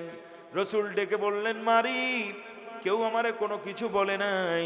তোমার চেহারা দেখার সঙ্গে সঙ্গে আমি তোমার বাবা রসুল চোখের পানি ধরে রাখতে পারছি না। আল্লাহর নবী জিজ্ঞাসা ডেকে বলেন, ফাতিমা, আজকে তোমার জন্য উপযুক্ত জামাই খুঁজে পেয়েছি রে। এ ফাতিমা, আজকে তোমার জন্য উপযুক্ত জামাই খুঁজে পেয়েছি। ফাতিমা, ফাতিমা শোনো রে, এ ফাতিমা শোনো, তোমার জন্য যে জামাইটা খুঁজে পেয়েছি, এই দুনিয়ায় তার বাড়ি নাই, তার গাড়ি নাই, টাকা পয়সা নাই, অর্থ সম্পদ নাই। যেই ঘরটার মধ্যে তোমরা থাকবা উল্লেখযোগ্য সেই ঘরটাও তেমন সুন্দর না। ওরে মা, এই দুনিয়ার টাকা পয়সা বাড়ি গাড়ি আমি দেখি নাই, আমি দেখেছি এই মদিনায় যতগুলি সাহাবী আছি সব চাইতে আল্লাহওয়ালা তাকওয়াবান। আমি টাকা দেখি নাই, সম্পদ দেখি নাই, আমি তাকওয়া দেখেছি। আলীর সঙ্গে তোমার বিবাহ হবে, তুমি কি রাজি? আল্লাহু আকবার। হযরতে ফাতিমা ডেকে বললেন, আব্বু, রাহমাতাল লিল আলামিন নবীজি তার কন্যার জন্য খারাপ কোনো জিনিস পছন্দ করতে পারেন না। আল্লাহর নবী যখন এই কথা শুনেছি, আমার মেয়ে ফাতিমা রাজি। আল্লাহর নবী, বিশ্ব নবীজি দু চোখের পানি ছেড়ে দিয়ে যেন ঝরঝর করে পানিগুলো পড়ছিল। ফাতিমা জিজ্ঞেস করলেন, বাবা, আমি তো আপনার প্রস্তাবে রাজি হয়ে গেছি, আপনার পছন্দকৃত জামাইকে তো আমি জামাই হিসেবে গ্রহণ করেছি।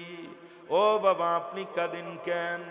বিশ্ব নবীজি ডেকে বলেন, ফাতিমা, এ ফাতিমা, এই মদিনার জমিনে আমার মতো ইয়াতীম আর একজনও নাই রে ফাতিমা, আমার মতো ইয়াতীম নাই। আমি আমার বাবারে দেখি নাই, আমি আমার মা শিশুকালে আমি হারিয়ে ফেলেছি রে ফাতিমা। আমি যখন বাড়িতে এসে মায়ের কথা যখন মনে পড়ে যেত, বাবার কথা যখন মনে পড়ে যায়, আমি আমার কলিজার টুকরা নয়নের পুতলি ফাতিমার চেহারার দিকে তাকাই। যখনই তোমার চেহারার দিকে তাকাই, আমার মা আমার বাবার কথা আমি ভুলে যাই রে। আজকে তোমার বিবাহ হয়ে যাবে, আলীর ঘরে চলে যাবার মা, আমি কেমনে এই ঘরটার মধ্যে একা একা থাকবো? আমার মতো টুপিওয়ালাও যদি কখনো স্বৈরাচার হয়ে যায়, এই জাতি আমাকে তাড়াতে ওরা দ্বিধা করবে না। কথা বলেন ঠিক কিনা? এটাতে শিক্ষা নিতে হবে। নমরুদ, ফেরাউন, আবু জাহিল, আবুল আহাব, এগুলোর থেকে শিক্ষা নিতে হবে এবং দুনিয়ার যত স্বৈরাচার আছে এদের কাছ থেকে শিক্ষা নিতে হবে। আল্লাহর কোরআন কখনো বিফলে যাবে? আসুন, আমরা দল মত, আমরা কোনো দলের হতে চাই না, আমরা হতে চাই কোরআনের। ঠিক কিনা? আমরা দলের না, আমরা হচ্ছে কোরআনের। কিসের? আমরা কোরআন। কোরআন যাদের কাছে আমরা তার পক্ষে। সে যদি একটা মুসি হয়, আমরা তার পক্ষে। কথা বলেন ঠিক কিনা? সে অনেক টাকা পয়সা, অনেক নামি ধামি হেঁটা মলা, নামাজ পড়ে না, ও কোনো নামাজিদের দায়িত্বশীল হতে পারে না। কথা বলেন না কেন? আল্লাহ পাক আমাদেরকে বোঝার তৌফিক দান করুন।